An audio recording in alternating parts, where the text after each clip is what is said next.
नमस्कार। उत्तराखंड में high court shifting को लेकर जो है चारों ओर चर्चा है और इस चर्चा को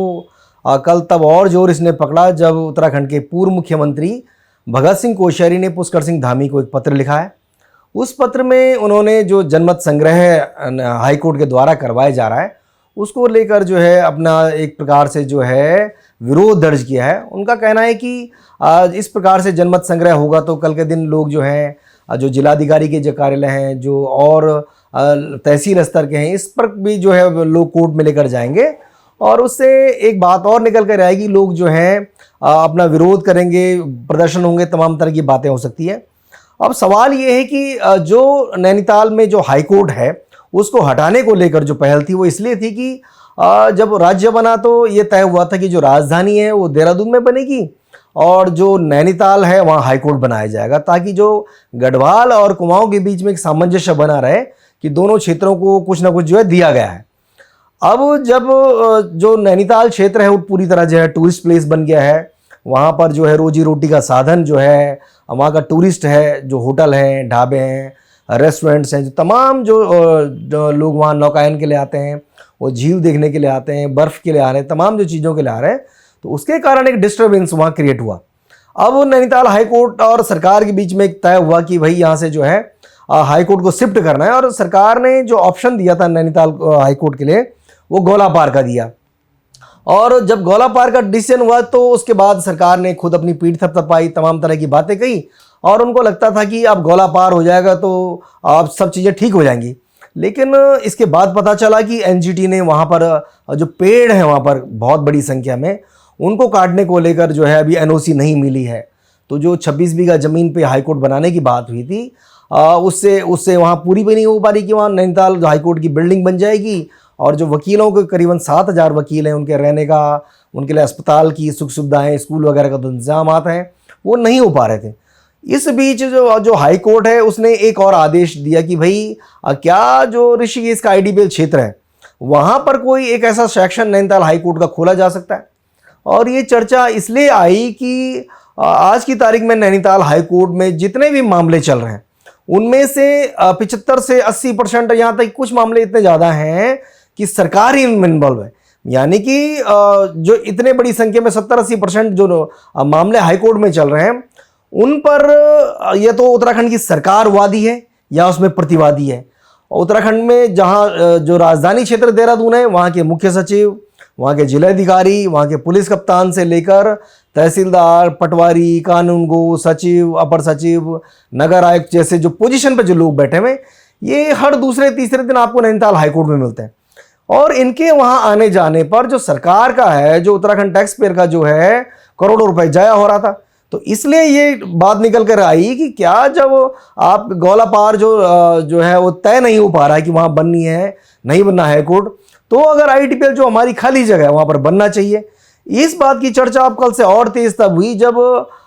सरकार एक प्रकार से बैकफुट पर नजर आई और भगत सिंह कोश्यारी ने जो पत्र मुख्यमंत्री को लिखा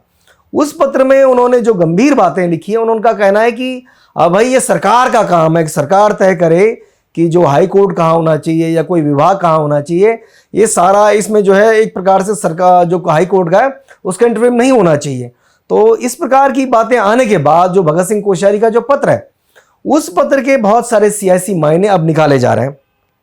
और लोगों का मानना है कि आने वाले समय में ये पत्र बहुत सारे राजनीतिक रंग दिखा सकता है। क्योंकि भगत सिंह कोश्यारी इस प्रदेश में भाजपा की जो राजनीति है उसके वट वृक्षों में हो रहे हैं। उन्होंने इस प्रदेश में भाजपा के कार्यकर्ताओं को विधायक बनाने का काम किया, उनको इस लायक बनाया कि विधायक का चुनाव लड़ सकें। जो विधायक बनाया उसको जो है मंत्री बनाया और जो सबसे साक्षात उदाहरण है वो आपके सामने जो है पुष्कर सिंह धामी है। मतलब जब भगत सिंह कोश्यारी इस स्टेट के भीतर चीफ मिनिस्टर हुआ करते थे तो पुष्कर सिंह धामी उस समय उनके जनसंपर्क अधिकारी होते थे। तो भाजपा की राजनीति लगभग जो है भगत सिंह कोश्यारी के इर्द गिर्द घूमती है। तो इसलिए अभी जो चर्चा जोर पकड़ रही है कि आखिरकार भगत सिंह कोश्यारी को जितनी लंबी चिट्ठी लिखनी पड़ी, उन्होंने जनमत संग्रह न कराने को लेकर बात कही है, उन्होंने इस मसले को लेकर सुप्रीम कोर्ट जाने की सलाह दी है। उनके जो ये पत्र है उस पत्र के जो सियासी मायने हैं वो गढ़वाल और कुमाऊं के बीच में जो सामंजस्य रखने की प्रकार से बात करते हुए दिखाई देते हैं। तो उसके कारण ये बहस तेज हो गई है। तो अब ये गेंद सरकार के पाले में कि सरकार को अब वो जो जनमत संग्रह जो हाई कोर्ट के माध्यम से कराया जा रहा है और जिसके लिए 31 मई की तिथि तय की गई है कि भाई जो आम जनमानस है उत्तराखंड का इन पूरे 13 जिलों का या कहीं का भी, वो उसमें बता सकता है कि नैनीताल से हाई कोर्ट शिफ्टिंग को लेकर वो उसमें राजी है या नहीं है। तो एक और तो लोगों की निगाह इस पर है कि ज़्यादा वोट किस पर पड़ेंगे,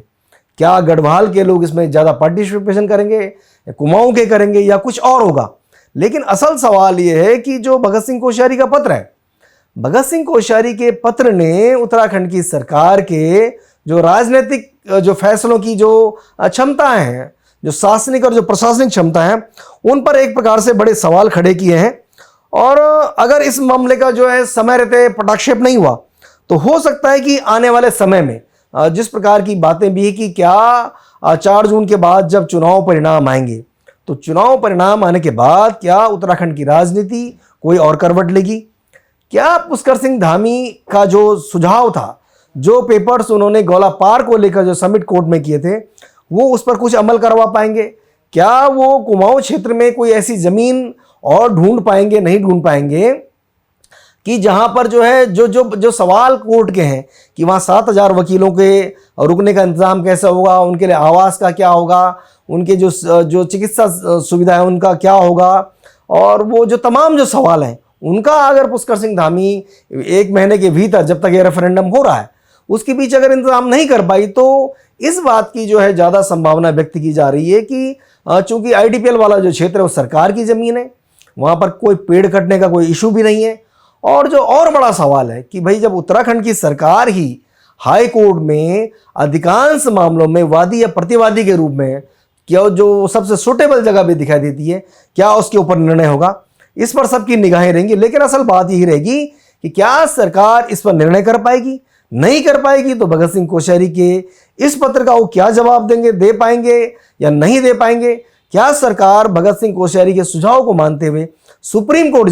जाएगी, और उसके बाद जो और बड़ी बात होगी कि जिस जो हाई कोर्ट आज इस बात को लेकर पब्लिक डोमेन में इस बात को ले आए कि आप इसमें जो है रेफरेंडम कीजिए, वो उस सुप्रीम कोर्ट में सरकार की बात को टिकने देगा या नहीं टिकने देगा, इस पर सबकी निगाहें रहेंगी। नमस्कार।